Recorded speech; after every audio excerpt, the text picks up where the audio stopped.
আসসালামু আলাইকুম গাইস, কেমন আছেন সবাই? আশা করছি সবাই ভালোই আছেন আল্লাহর রহমতে। আলহামদুলিল্লাহ আমরাও ভালোই আছি। সকাল সকাল সকালে নাস্তা পর্ব শেষ করে এখন আমি থালা বাসনগুলো মেজে নিয়েছি। এত বাজে গরম পড়ছে না, আসলে কাজ করতেই মন চায় না, তবুও কাজটা করতেই হবে। একদিকে কারেন্ট থাকে না, অন্যদিকে এত পরিমাণে বাজে গরম না, কোনো কাজে মনোযোগ বসাতে পারি না, এত গরম। তারপরে আমি এখানে থালা বাসনগুলো মেজে নিয়ে ধুয়ে নিয়ে এখন আমি একটু বিছানাটা টান করে নিচ্ছি হাত দিয়ে। আমার ছেলে এখানে পড়তে বসেছিল, দেখো কি একটা এলোমেলো করে ফেলছে বিছানাটা গোছানোর পরে আমি এখানে একটু মুরগি ভুনা করে নিলাম। এখানে আমি একটু পরিমাণে মুরগি নিয়ে ব্রয়লার মুরগি নিয়েছি। ব্রয়লার মুরগিটা আমি এখনও কষিয়ে ভালোভাবে রান্না করে নিচ্ছি। আমি এখানে মশলা টশলা দেওয়া কষানো এগুলো আমি ভালোভাবে ভিডিওটা করতে পারিনি। ওই যে বললাম যে গরমের জন্য কোনো কাজ করতেই মন চায় না।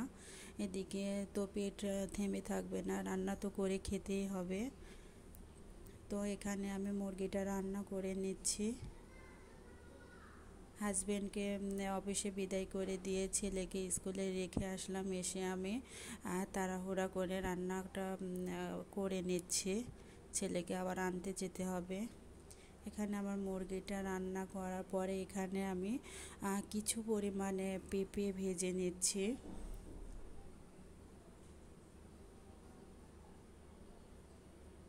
বাসাতে কিছু পরিমাণে পেঁপে ছিল, আমি পেঁপেটা নষ্ট হয়ে যাবে জন্য আমি আজকে পেঁপেটা ভাজি করে নিয়েছি। এটা আমি ভালোভাবে ভেজে নিব।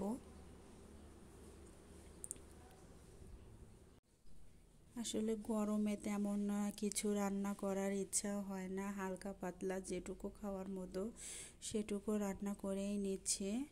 শুধু গরম হলে হতো, বিদ্যুৎ থাকেই না বলা চলে।